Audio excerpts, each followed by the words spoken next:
Você já ouviu falar em Clássico Rei?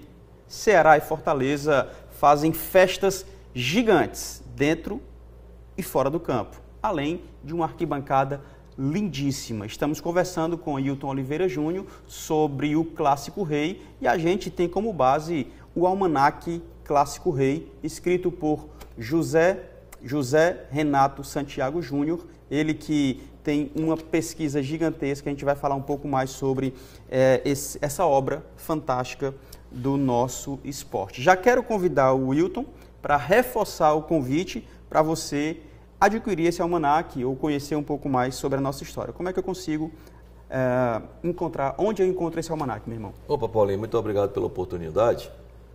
O contato é com a gente, né, do Memofoot. Você disca 98673-3623, também é o WhatsApp, certo? 98673-3623, anota aí, que a gente, o valor do almanaque custa R$110, você entra em contato com a gente vê uma forma de fazer a entrega. E você vai ter em suas mãos uma obra fantástica para você pesquisar, falando da história do maior clássico norte-nordestino. Show de bola. Então vamos lá.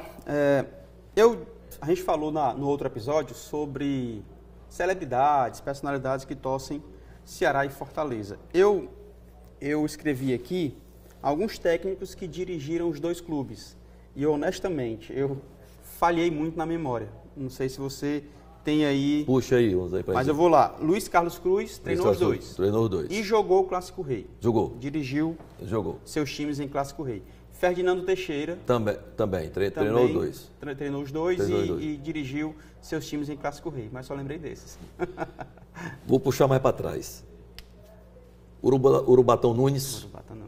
Caiçara, que era um baita treinador. Caiçara, eu era garoto rapaz. ainda de baby lá e era um treinador cascudo. Moésio Gomes. Também, né? Moésio Gomes, grande treinador, né? E deixa eu ver aqui eu acho que o Arnaldo Lira, o Arnaldo Lira treinou só o Ceará. Acho que treinou Fortaleza também, o Arnaldo Lira.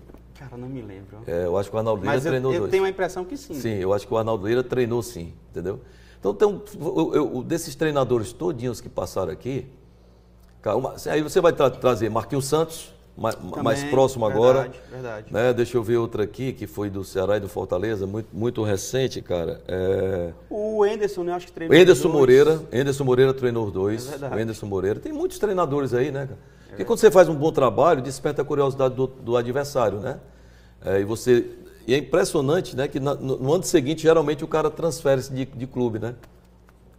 Cara, deixa eu voltar aqui para o Almanaque, eu quero trazer aqui algumas curiosidades mais, certo? Agora, o interessante, Paulinho, que o Pode ficar torcedor à vai vontade. gostar. Sérgio Alves foi muito assediado, mas nunca jogou Fortaleza. Foi convidado várias vezes, né? Porque realmente era um jogador diferenciado, mas ele tinha uma identidade muito grande com a torcida. Era Pedro Basílio, que jogou, é o que tem mais títulos como zagueiro, Pedro Basílio. São 10 ou 11 títulos. Sim. Outra curiosidade interessante, ele jogou Ceará e jogou Fortaleza. E se destacou pelos dois, né? Sempre o Pedrão era um amigo querido que eu tinha, né? Ele me deu muita orientação para... Eu jogava de zagueiro, eu não tinha muita altura, mas eu tinha muita impulsão. E ele foi um cara assim responsável para, digamos assim, me dar uma luz, né? E eu sempre onde joguei me saí muito bem pelas orientações dele, né? Que era expert no assunto, né? Para o Negão em campo fazia gol, um zagueiro goleador. E jogou pelos dois, cara, né? Era fantástico. Eu sinto até uma saudade danada de ver aqueles jogadores do passado que tinham muita qualidade e jogavam por amor à camisa, né, cara? Jogaram por amor à camisa. Ayrton Tanque jogou nos dois. O Tanque começou na base. O Aldemir jogou nos três. Né? O Josué, o Celso jogou nos três, Alves jogou nos três. Alves jogou nos três, né? Tem muita gente. Bacana. Esses caras aí, pô, tem história. Celso agora, acho que o Jorge Veras jogou os três, cara. Eu não lembro do Jorge. Jorge jogou do Ferroviário, jogou Ceará e jogou Ferroviário. Ainda jogou Grêmio de Porto Alegre. Foi até agora, Grêmio recentemente, homenageado. O Jorge Vera jogava muita bola também. O Jorge é absurdo. O Josué era fora de série. Eu entrevistei o Jorge em 2017, a gente conversou muito sobre a história do homem Grenal, né? Grenal. Para quem não sabe, ele chegou no Grêmio para substituir Renato Gaúcho. Só isso, né? Portaluppi, que estava indo para o Flamengo.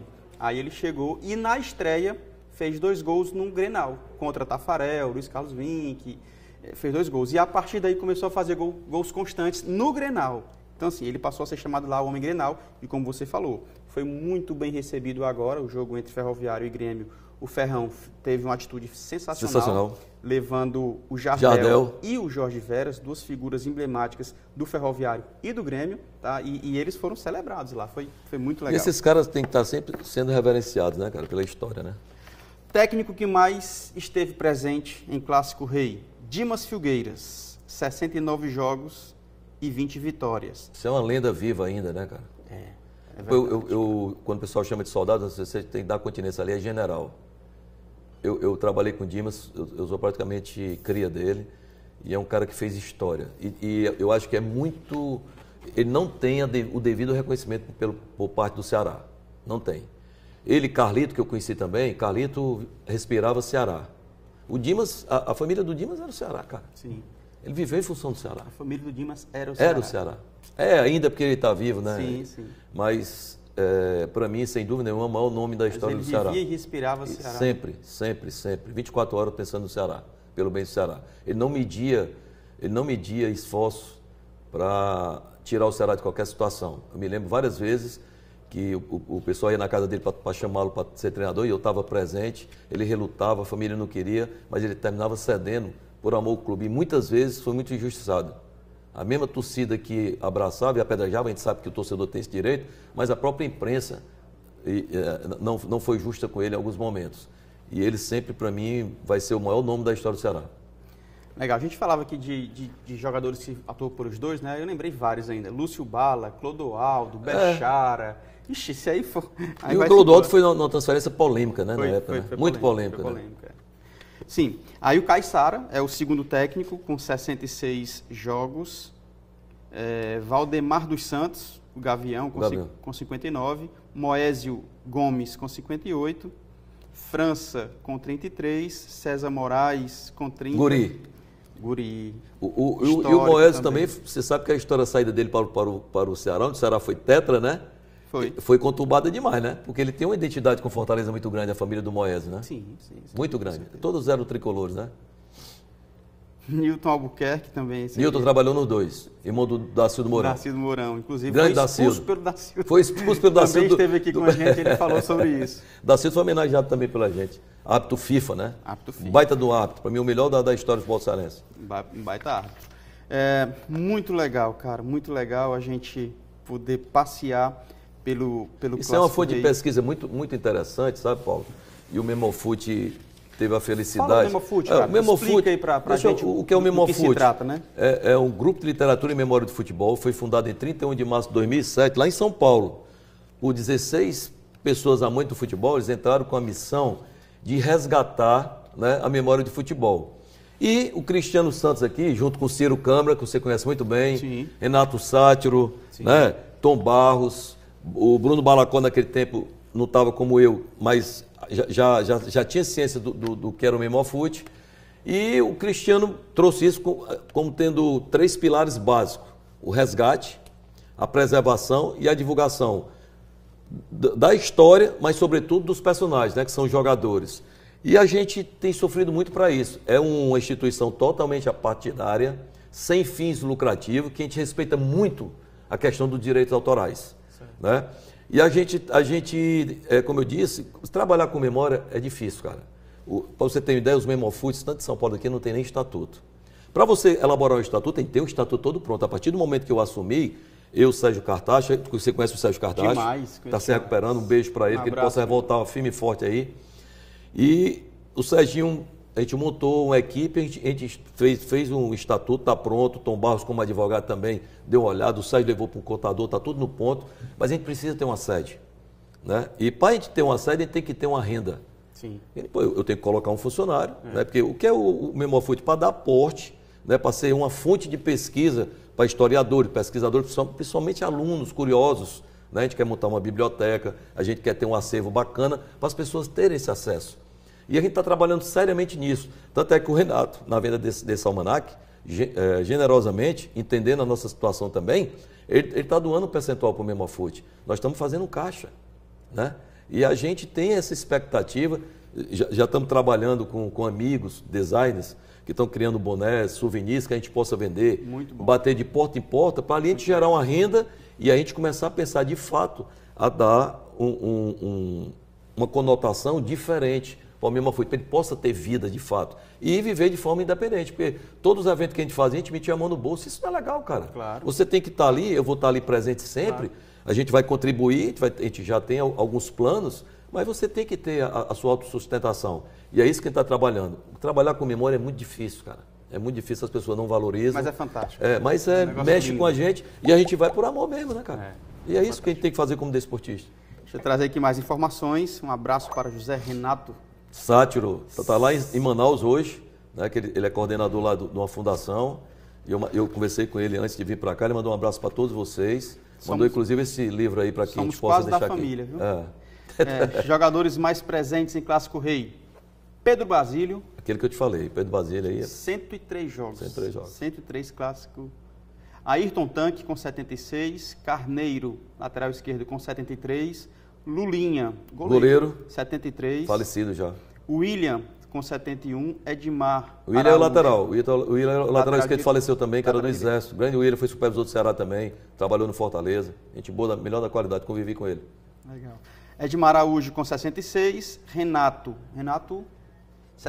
com 61, acho que é o zagueiro. Zagueiro. O Renato é o zagueiro. Alexandre com 60. Sapenha. O Alexandre é o Alexandre Filé de Gia, que era meu primo de Aracati. Eu fui descobrir numa das homenagens do Mema Food. Olha. Meu bisavô era de Aracati e eu coincidentemente também joguei de zagueiro. E ele, lamentavelmente, numa queda em casa, faleceu, cara. Eu tinha marcado com ele uma entrevista, cara. E cheio de saúde. Ele, dono daquelas óticas Alex, né? Era na época, né? De sucesso, só jogou o Ceará. Sapenha com 59 e Arthur com Arthur de Carmo, dos bons 58. jogadores. Jogava de qualquer posição que você colocasse. Arthur do Carmo Filho. Que legal, cara. Maiores goleadores já falamos aqui. Falamos. Agora sim, com mais cartões. E aí, será que você acertou? Será que você botou aí os 3 que mais receberam cartões em Clássico Rei? Eu não errava não aqui. Vai, diz aí. O primeiro, Ayrton Tanque. Zagueiro, né? Zagueiro. Foram 14 cartões amarelos, 5 cartões vermelhos, total de 19. Segundo, também não errava não. Expedito, 10 cartões amarelos, 7 cartões vermelhos, total de 17. Peraí, Tanque foi 19, 19. Foi? E o Expedito 17. foi 17. Pedro Basílio, esse aqui eu erraria. Eu erraria também. 7 amarelo, 8 vermelhos, são 15 no total. 8 vermelhos, cara. Mas, cara, o que não tá aí, que jogou, que batia pra caramba, o Sabiá, né? Não tá aí Lúcio nessa Sabiá, relação. Deve estar na relação, mas não tá na cabeça, Não né? tá na cabeça, exatamente. Erandi não tá aqui. Erandi também, né? Que joga O Dude, o Dude. Eliezer. Tem 12 amarelo, 3 vermelhos, são 15. O Dude está em quinto. Mas o Eliezer era um jogador Pois é. de alto nível também técnico. não acertaria aqui. Eu também, nem de longe eu acertaria. De forma alguma eu falaria Eliezer. Dude sim, 14 amarelos e 1 vermelho com 15. Ageu também batia um bocado. O Lulão batia também. 11 e 3 são 14. Erandi está aqui, cara. O sétimo, Erandi. Lulão Aí, não está nessa relação, não, deixa eu ver Lulão? se o Lula Pereira, 15º. Só 7 amarelos e somente 2 vermelhos. Eu acho que eu erraria aí, né, no posicionamento aí, né? Final aí. Mas esses aí que batiam, ninguém errava, não. Batia um bocado. Meu amigo, seguinte, eu queria que você destacasse pra gente algumas curiosidades. É o seguinte, a gente já está arrumando para o final e no final eu sempre trago um quadro de bate-pronto, onde eu cito alguma frase, um nome, você fala de bate-pronto. Mas antes, traga aí alguma curiosidade que você ainda queira compartilhar com quem está nos acompanhando. Cara, eu convivi muito nos bastidores do futebol, né? Do futebol. E o Josué, para mim, é um dos maiores contadores de história.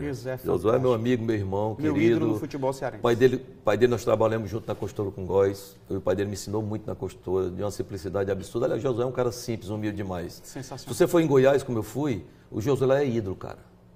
O Josué, ele conta a história quando ele chegou, essa que eu vou contar. Quando ele chegou na rodoviária, não tinha ninguém para recebê-lo. Ele magrinho, parecia uma muriçoca. E o cara chegou e tal. Quem foi buscar foi o supervisor que chegou, aí o cara chegou e disse, esse cara aí que nós trouxemos, esse é o Josué? Pô, quando foi no campo, ele foi estrear, arrebentou com o jogo, fez 2 gols, arrebentou com o jogo. Cara, no outro dia foi manchete em todos os jornais. Aí o supervisor que foi buscar disse, cadê? Vai lá dizer o que está dizendo, não é que era mosquito. Né? E outro interessante, que ele disse que numa das palestras, eu não me recordo agora o nome do treinador, o treinador dando a pré-eleção, né? Eu participei muito de pré-eleções, e o jogador não gosta muito de conversar, o jogador gosta de ouvir ali, o cara seja bem passa ali a leitura do time adversário, os pontos que vai atacar, as principais jogadas para se neutralizar. E o cara dizendo, olha, nós vamos sair com a bola tocando aqui atrás, toca para o lateral, o Josué vai para o meio, recebe essa bola, mete na linha de fundo, cruza na bola e gol.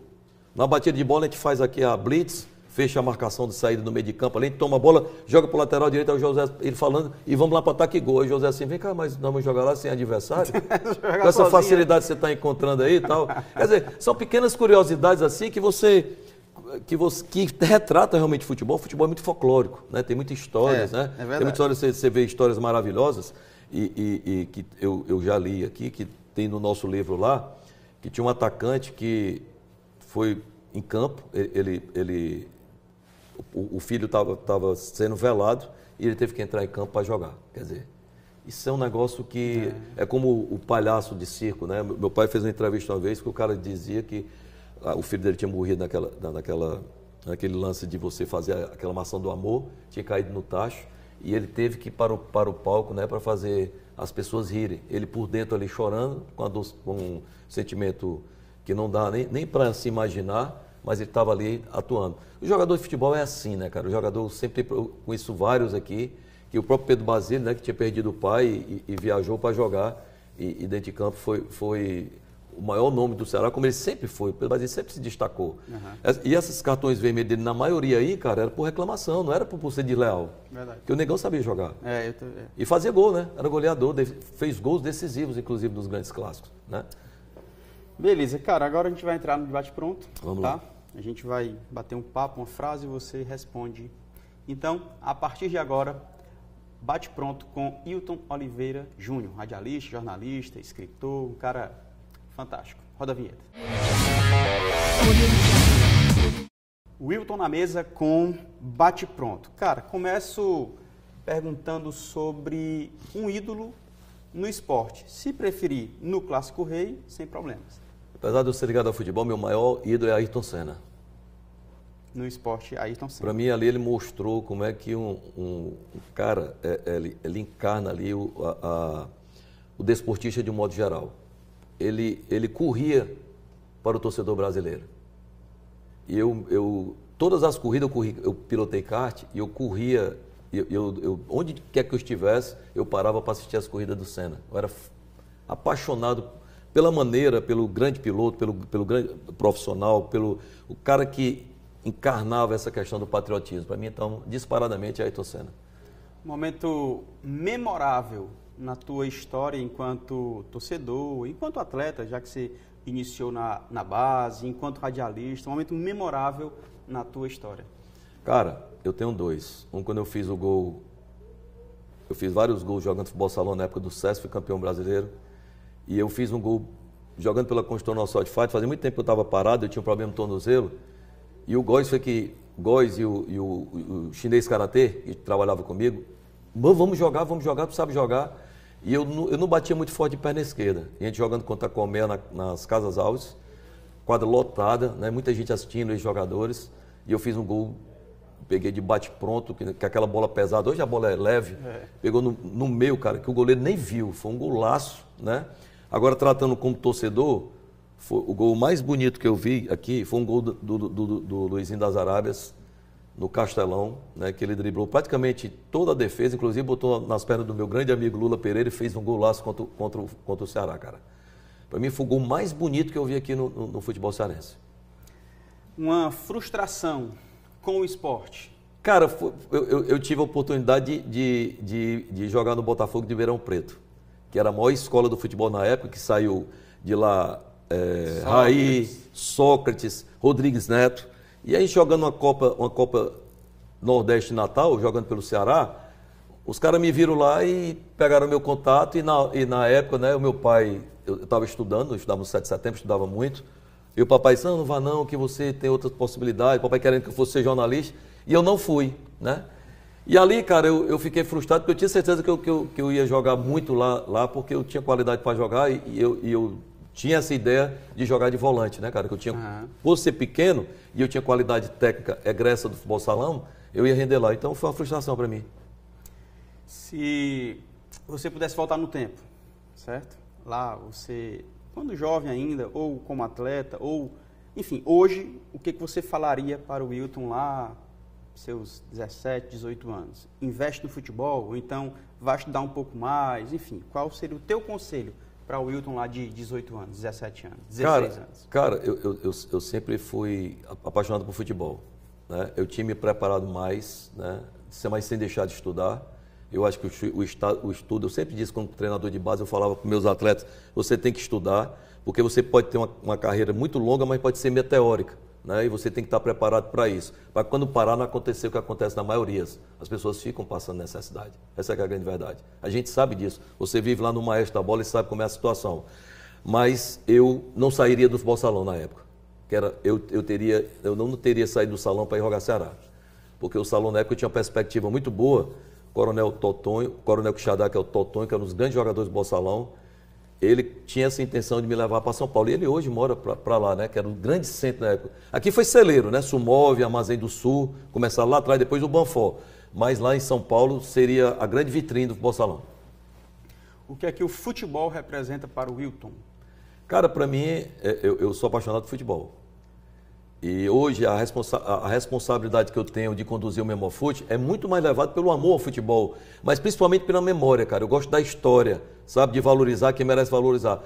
Paulo, não tem nada que valorize mais, nem um troféu, nenhuma comenda do que você ver o brilho de um olhar no jogador quando ele está recebendo um troféu, por ter aquele reconhecimento, ter a sua história sendo validada ali. O cara está fora dos holofotes e tem aquela oportunidade de ter ali aquele um minutinho para agradecer. E aquilo ali, porra, não tem preço, cara. Você olha o brilho do olho do cara ali é verdade. E isso, cara, eu tenho muita dificuldade para fazer meus eventos, mas essa é a minha missão. Acho que Deus me deu o evento do A Bola é Nossa como uma ferramenta para a gente fazer a alegria desses caras que merecem toda hora serem reverenciados. Duas perguntas para a gente fechar. Primeiro, você citou várias vezes aqui um técnico, um homem, um companheiro no esporte, que foi o Dimas. O que você traz de lição dessa convivência com o Dimas? Cara, o Dimas me ensinou tudo do futebol. Eu sempre digo o seguinte, os dois maiores treinadores que eu vi foi Dimas Filgueiras, que era um estrategista, e o Lula, que era um profundo conhecedor de futebol. O que o futebol se faz hoje, o Lula já fazia 20 anos atrás aqui, né? E o que o Dimas me ensinou sempre foi que você nunca tem que desistir do que você sonha. Você tem que perseguir até o último minuto. Você tem que acreditar em você tem que ser o melhor em tudo que você faz. E é por isso que eu acho que tudo que eu fiz eu obtive sucesso, sabe? Porque a gente tinha uma conversa franca, de olhar um no olho, a gente conhecia já o outro. Ele confiava em mim sempre como capitão da sua equipe. Então, essa interação criou um laço muito forte e, para mim, cara, ele foi um dos caras mais sérios que eu conheci no futebol. E, por fim, como você gostaria de ser lembrado? Cara, eu quero ser lembrado, principalmente pelos meus filhos, de sempre ter caráter e honestidade na condução de tudo que eu faço. Show de bola.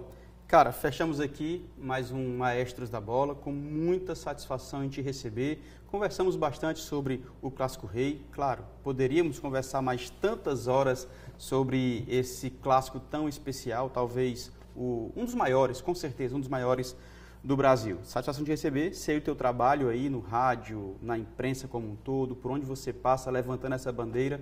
Então, pra gente é muito bom receber você aqui no Maestros da Bola. Agradecer vocês, ao Paulo Sérgio o convite, a você, Paulinho. Cara, eu vou dizer aqui, quando eu entrava em campo, aqueles primeiros 5 minutos dá aquela frieza na barriga.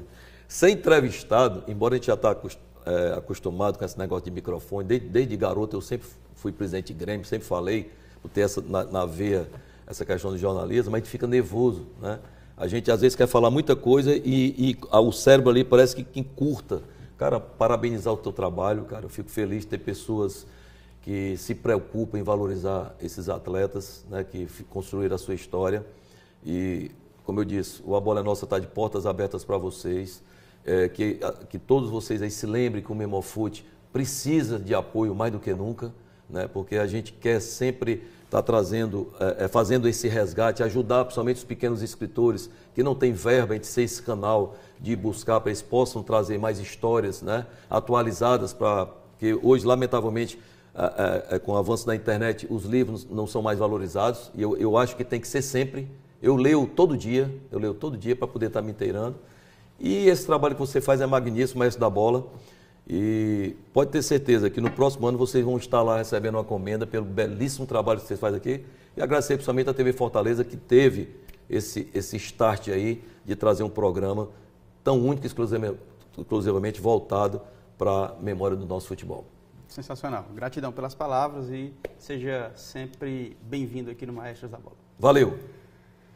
Turma, só reforçando aqui, ó, Almanaque Clássico Rei, José Renato Santiago Júnior, e representado hoje pelo presidente do Memofute, Hilton Oliveira. Então, pesquisa aí, aproveita enquanto ainda tem, tá? Aproveita enquanto ainda tem. E se você quiser assistir outras entrevistas fantásticas como essa, YouTube Maestros da Bola, você encontra muito conteúdo bacana, tá? Já conversamos com diversas pessoas, você consegue maratonar aí, que tem sido muito especial. E para continuar com esse trabalho, dá o like, se inscreve no nosso canal e acompanha na TV Câmara Fortaleza e também na TV Assembleia, tá? Estamos nas duas frentes, então satisfação em ter você como nosso telespectador. Eu me despeço por aqui, fique você e toda a sua família na paz de Cristo e lembre-se, seja memorável sempre. Valeu!